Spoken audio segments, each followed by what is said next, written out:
What's good, people? I think it's important to kind of keep this stuff in perspective.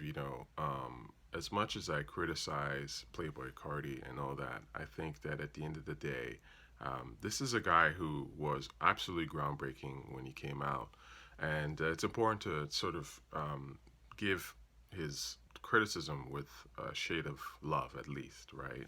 Because I'm sure he's getting a ton of criticism right now, and he and his people need to understand that a good half to 75% of that hate is jealousy and has nothing to do with anything. There's no real criticism or any understanding of what he was trying to do and really respect, okay, this is what you're trying to do, this is what you were good at, but this is why this failed. It's just, nah, it's you suck. It's almost like their time, and they're happy to see that this didn't work out, and that's unfortunate. So let me just go back to sort of the beginning with this whole thing. I think that Playboi Carti, as I've said, is the dopest new rapper in the last 5 years. I think that he came out with a completely new style, and I respect that as somebody who's been listening to hip hop for a very long time. That is the core of hip hop. Fuck what you heard about all that, oh, your bars have to be on point or all that shit. At the end of the day, you need to come out with a fresh sound and great vocals and some sort of an attitude, a personality, right? Something that makes you you. Because hip hop says be unique. If you celebrate who you are and your uniqueness, then I can celebrate my uniqueness. And everybody wins when we do that, right? That's the whole point. And Playboi Carti was the most unique rapper of the last 5 years. Let's be real with this shit.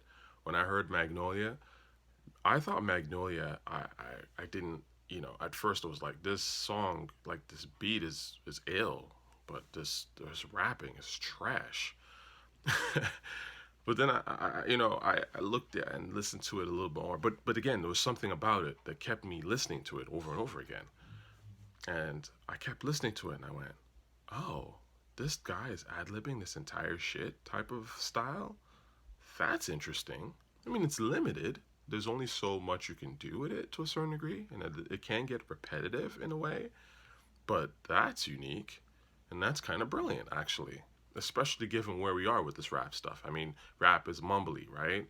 It's about not saying a whole lot or actually saying nothing at all and just being like, bah, bah, bah, real, you know, um, simple, basic shit. So Cardi probably was like, look, listen, man, like, if you want basic, I can give you basic, but with like some sauce to it, right? It's like an evolved basic, and that shit is pretty smart, man.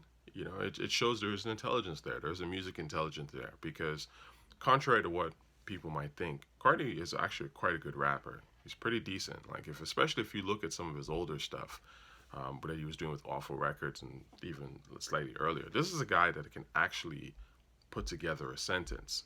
So it took some time for him to really think about it and to say, okay, well, let me try this sort of ad libby thing and make it my own. And actually, that is the best style, and I'm glad that Playboy did that because this previous stuff was, yeah, it might be more bars, but it's kind of generic and has been done, right? Whereas him doing that sort of very funky ad libby thing is unique, and there's only really one person that ever did it, and that's him, and he made it work on some groundbreaking production. So I think that at the end of the day, that was a smart call on his part.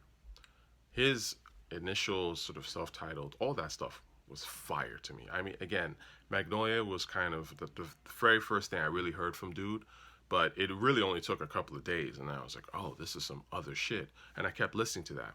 I remember the first time I heard "Woke Up Like This," I was in the car. I was in my brother's car, and he doesn't even have the best speakers necessarily, but we're sitting there, and on low volume, you could just hear the right, just like on low light, and I was like, "What is that?" I could barely hear the song, but even that little bit that I heard was like made me go, "What the fuck?" And I turned it up, and even in those speakers, I was like, "Yo, this sounds hard." We went home, listened to it on some decent speakers, and that has been my favorite Playboi Carti record since. I don't think he's made a better song than that, honestly. I think that's the peak of Playboi Carti. Woke Up Like This to me is complete fire. complete fire. I will say that's a top three record. Yeah, maybe a top three hip hop record in the last 5 years. Easy, easy. Like that shit was just the beat is nasty. The even the Playboy, the way he raps on it, I think is just fire. Like, and he's actually a little bit less ad libby on that to a certain degree. I think it's just the perfect mold of what he was doing, right? Especially that second verse that he has after Uzi raps. That second verse to me is like some of the best stuff I've heard Cardi rap actually, right? So, what is it? Something Paru, but I don't even bang. Shout out G Young L, they hold out the game. Shout out Gigi, that's my bullshit, you know that I claim. Shooting at these niggas like I'm in the paint. Woke up like this. Shit is hard. That shit is hard. And like, look, at the end of the day, rap is a flow game. Okay, the most important thing in rap is knowing how to flow. Anybody can write rhymes. Don't get it twisted. Just about anybody can write rhymes. Of course, when you're Nas, Jay, Ghostface, not anybody can write those rhymes, right? That's elite level shit. But think about it, right? If anybody could flow, right? If anybody could flow, why would you have ghostwriters? You have ghostwriters because at the end of the day, anybody can rhyme. Anybody can write. That's why they can get a ghostwriter, just be like, okay, write some shit, whatever. But very few people have the voice, the look, right? The things that captivate people, right? And that's why you have these manufactured artists because they might have a look. Usually it's about the look. It's not even about the voice for them. But the point is that the voice is what has to work on record, right? You can say all this stuff about Drake, and I've talked about this before. You can say, "Oh, Drake, he don't have right. You know, he has writers. He's not real." But at the end of the day, Quentin Miller is trash compared to Drake. Okay, Quentin Miller can write a good, decent line, I guess, like you've heard on Know Yourself and Ten Bands, but his delivery is so bad and it's so horrible that when it's given to Drake, Drake can elevate it. Right? Drake can take a couple of things, change the little things, and then re-spit it, but with personality and purpose. Now, that's the hard shit. Don't even get it twisted. That's the hard stuff. Yeah, Quentin Miller made it a lot easier by figuring out the flow. So that's obviously takes away some points from Drake. But the whole point is that voice is what matters. That's the key thing that a rapper brings to the table. It's the voice and how they flow on the beat, like the rhythm, right? Figuring out the rhythm, like the sort of the cadence as they call it, I guess, and your voice and on the beat. That's the hardest shit. And Playboi Carti came up with some new stuff when he was doing his stuff. So you have to give him credit for that. That stuff is actually quite smart and was very different and groundbreaking for its time. When you are groundbreaking, you are going to attract haters. This is the thing with rap today that's different from when I was listening to rap, right? Back in my era, you had to be original or else we would laugh you out of the table, right? We would just say like, "Nah, get out of here. You're whack," right? You can't be copying Jay-Z or Mace or whatever and we're going to fuck with you, right? But in this era, because people are scared to be themselves, let's be honest here, and everybody wants to be liked, and it's a social media driven, and uh, it's all about conforming. And I don't want to go too deep into it, but I think a lot of it also has to do with the fact that corporations run shit so tightly now that there isn't really much room for people to be themselves and unique. And I think we're seeing that effect on so many levels, especially in the music game. The whole point is this: when you come out with something that's unique and different, people are going to be mad at you for doing that because it's you expose how limited their thinking is. And it's like, they've spent all this time trying to be something that they're not. And you come out the gate on some like, this is me. Like people are mad when people, you do shit like that. Right? And it's like, oh fuck. You know what I'm saying? Especially when it's some shit where you've changed the game. Now it's like, oh fuck, now I gotta go back to the drawing board and figure out how to copy you. You know what I'm saying? And there is anger with that. Make no mistake, when ASAP Rocky came out, people were fucking angry. People weren't like, oh, this is genius, and I love this guy, and I think he's really bringing something new to the table. Nah, people were mad. Why the fuck does he sound like the South? What are all these beats? These beats is weird. You know what I mean? Like, well, who is this nigga? Why is he wearing that shit? Blah, blah. People were angry. So you have to understand that a lot of stuff that Cardi is going to get and has been getting, he's been getting straight hate for the last like 5 years. Okay, a lot of people are like that. A lot of people hate. They're simple. They're dummies, right? They're used to the generic shit. I don't like generic shit. I never have liked generic shit. I never was into that stuff. Hip hop is not supposed to be generic. So, but hip hop is now the biggest art form in the world. And of course, when it's the biggest art form, most of it is going to be generic and boring. That's just what it is. For my final note, I think because the fact that Carti was very, groundbreaking and interesting, at least for a period of time, and very hip hop. Let's be honest here. His shit was very hip hop. It knocked. It was hard. It was funky. That's what hip hop is supposed to be. It was fun, right, at its core. I mean, there are things that Pierre was doing that I think he has that one, I don't know what you call it. There's like this one sound. You hear it on Mileage. That it's like there's some sound. I don't know how to describe it. Like anyway, that shit is from like Tila Rock. Okay, that's an old school sound. That's from like 1983.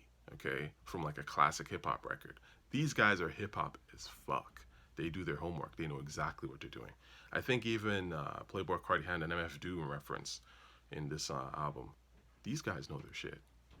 So for people to not understand how hip hop they are, it always kills me. Like when they're like, oh, Playboi Carti, it's mumble rap, blah blah. You have a lot of these pretend hip hop heads. They don't know shit, man. They really don't know. They think because they listened to Nas and Mobb Deep records back in '95 that they're hip hop heads. It don't work like that, bruh. They really don't.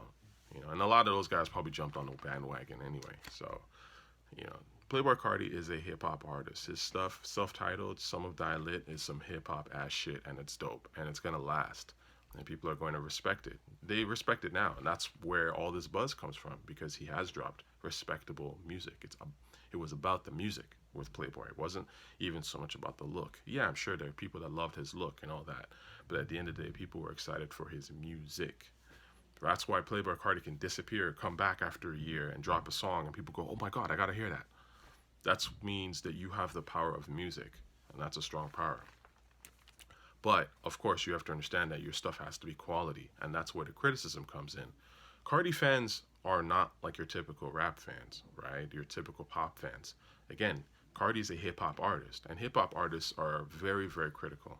Or hip hop fans are very critical. The ones that really listen to this rap shit, like myself. Like, we know when you drop some hot shit, and we know when it's not that good, and we will tell you. We will say, nah, that wasn't it. And we have no problems doing that, right? Sometimes we might not get it initially. That's fair. But a lot of the times, like hip hop fans who really have been listening to this hip hop shit for a while, they understand and they know right away when something is substandard, and they'll tell you. So Carti fans I know listen to a lot of shit. They listen to old hip hop. They listen to stuff from like the 80s, 90s, even now. You know what I mean? Like, these are not dummies, right? So they're gonna feel away when you drop some substandard shit, right? It's not like Tory Lanez or The Baby or some of these other generic ass rappers, right? Their fans don't listen to them for the music. It's not about that. They just follow them because they have the look, they have the story, right? That's why those guys are always getting caught up in fuckery and things like that. It's part of the narrative. It's a personality, the character. The music is secondary for those guys, right? So their fans are obviously not going to complain that much when it comes to the quality of the music. Whereas for Carti, his fans, I would argue, the music is number one. And if it's substandard, they're going to get, really, pretty mad about it. So Carti, I think, and his people should understand that some of this criticism, like the ones I'm given, is coming from a place of love. And the ones that are from a place of hate, don't even look at it, all right? So, anyway, I think that's kind of the other thing. Just regroup and they'll figure it out, all right? Easy.